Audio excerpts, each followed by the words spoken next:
João Carlos Moreira, fui presidente desta Câmara Municipal. Portanto, tive o prazer de presidir esta casa por 2 vezes. Realmente mudou bastante. Apenas algumas curiosidades para falar sobre o espaço físico. Nós ocupávamos um prédio alugado na rua Dr. Costa Leite, de propriedade dos irmãos laçalistas de Botucatu. E para a gente verificar o quanto tempo passa, a gente lembra que a época em que éramos vereador, a Câmara Municipal de Botucatu tinha um total de 4 funcionários. Era um senhor que cuidava da faxina, do café, e outros 3 funcionários que cuidavam da parte de legislação, da parte burocrática da Câmara Municipal. De maneira que, à época, a gente trabalhava realmente com o que nós tínhamos, e o que nós tínhamos era suficiente para o período em que começamos a viver nossa atividade de vereador. Uma outra curiosidade, e aí o tempo passa, é que à época a ata das sessões da Câmara Municipal eram mimeografadas. Não havia xerox, não havia duplicadores, não havia nada. Era apenas o mimeógrafo a funcionar para encaminhar a ata aos senhores vereadores. Era um tempo diferente, porém, a gente verá logo à frente, um tempo extremamente produtivo para a história de Botucatu. Eu cometeria talvez um erro, mas eu tenho comigo que foi um dos períodos de maior desenvolvimento da cidade de Botucatu. O cenário político de Botucatu, na verdade, ele era composto de maneira efetiva por vereadores que a princípio pertenciam a 2 partidos políticos que existiam na época, a Arena, Aliança Renovadora Nacional, e o MDB, o Movimento Democrático Brasileiro. Botucatu, na verdade, conseguiu trabalhar por todos estes anos com esses vereadores trabalhando em absoluta harmonia. Na verdade, eu não consigo me lembrar de vereadores que tenham votado contra proposições que eram de interesse de Botucatu. Isso praticamente não acontecia. E aquilo que o Executivo propunha para se tentar melhorar a vida do nosso povo era realmente aceito e votado favoravelmente pela integridade de nossa Câmara. Não havia grandes laivos de oposição que prejudicassem a matéria que estava sendo deliberada. E aí nós podemos ter realmente uma ideia de como foi o desenvolvimento de Botucatu nestes 14 anos que nós estivemos na Câmara. Um primeiro grande feito da nossa cidade foi trazer para cá a Sabesp. Nós tínhamos sérios problemas de abastecimento de água. Rede de esgoto, então, era uma coisa muito difícil de se verificar em frente às nossas casas, ou servindo às nossas casas. À época um pouco criticada, a vinda da Sabesp para Botucatu resolveu definitivamente este problema de saneamento básico. A cidade de Botucatu ela foi cortada de norte a sul, de leste a oeste, para que a Sabesp pudesse aqui se instalar. Como Botucatu foi o primeiro município a aderir à Sabesp no interior de São Paulo, quando essa empresa veio para Botucatu, ela veio para fazer de nossa cidade um símbolo, um exemplo a ser mostrado por outros municípios que quisessem conhecer o seu trabalho. E aqui foi feito tudo o que havia na época de bom e de melhor. E, de fato, muitos prefeitos se basearam em Botucatu para levar a Sabesp para seus municípios. Esta foi uma grande conquista de nossa cidade.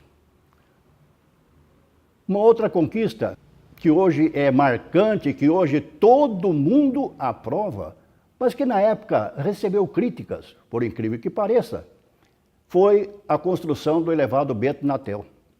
Botucatu, até a chamada Cidade Alta, Vila dos Lavradores, não é? só tinha uma única passagem, que era o viaduto da FEPASA, a antiga Sorocabana. Porém, Botucatu recebeu, com a colaboração dos políticos da época, evidente, com o seu prefeito municipal, com os seus vereadores, recebeu o elevado, hoje, Bento Natel. Inegável a importância desse elevado, construído aí há 15, 16 anos, e hoje servindo a toda a nossa população. Fica difícil imaginar Botucatu sem aquela via.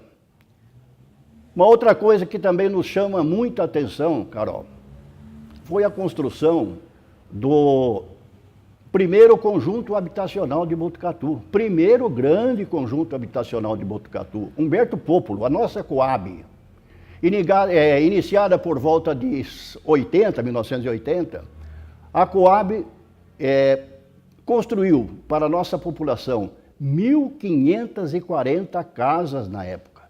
Nunca mais Botucatu teve um conjunto habitacional dessa proporção. Hoje, a nossa Coab é praticamente uma cidade dentro do município de Botucatu. Tem realmente de tudo e uma grande parte da nossa população ali devidamente, né, instalada.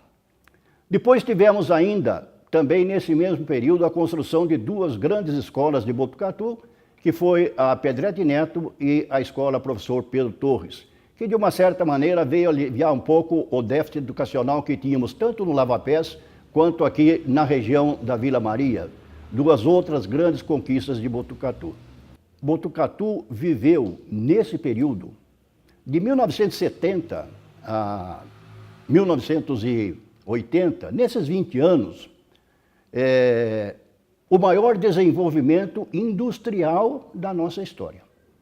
Evidentemente que essa implantação industrial ela veio acontecendo aos poucos, mas é possível lembrar a instalação da primeira grande indústria que veio para cá, que foi a Caio. A Caio que chegou a Botucatu, abriu suas portas e emprega hoje um número bastante razoável de funcionários, abrindo empregos para os jovens de nossa cidade. E depois da Caio vieram outras, né? Nós tivemos aqui, por inspiração do coronel Osiris Silva, então presidente da empresa, a instalação de um núcleo da Embraer, que para cá veio assumindo a antiga aeronáutica Neiva, que fabricava os famosos aviões Paulistinha, e aqui instalou realmente uma parte dessa fantástica empresa aeronáutica brasileira que é a Embraer. Também ali nossos jovens foram atrás de seus empregos e estão por lá trabalhando felizmente.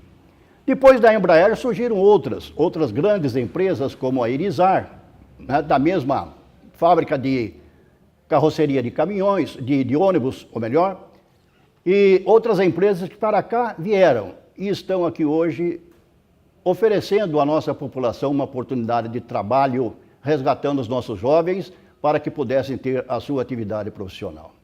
Nós tínhamos aqui a instalação das regionais de várias secretarias de Estado e também abrigávamos a empresa regional de Correios e Telégrafos, que por sinal mais tarde, quando da sua extinção, foi transformada na Prefeitura Municipal de Botucatu, na atual Prefeitura Municipal de Botucatu. Enfim, essas são algumas coisas que lembramos do tempo que passamos por essa querida Câmara Municipal. Eu diria que de legado para a minha querida Botucatu, fica tudo isto que nossa Câmara Municipal pôde fazer nestes 14 anos, em estrita colaboração com os prefeitos da época, Luiz Aparecido da Silveira, o nosso querido Lico, e para o prefeito Plínio Paganini. Lico Silveira por 2 mandatos e Plínio Paganini por 1 mandato. Foram 2 grandes prefeitos que Botucatu teve. Então, se há algum legado que a gente possa dizer que a Câmara da época deixou para Botucatu, foi o abraçar contínuo, permanente, em tudo aquilo que julgávamos importante para esta cidade. E a nossa lembrança, ou aquilo que a gente pode deixar, é a convivência por todo esse tempo com grandes vereadores que passaram pela Câmara.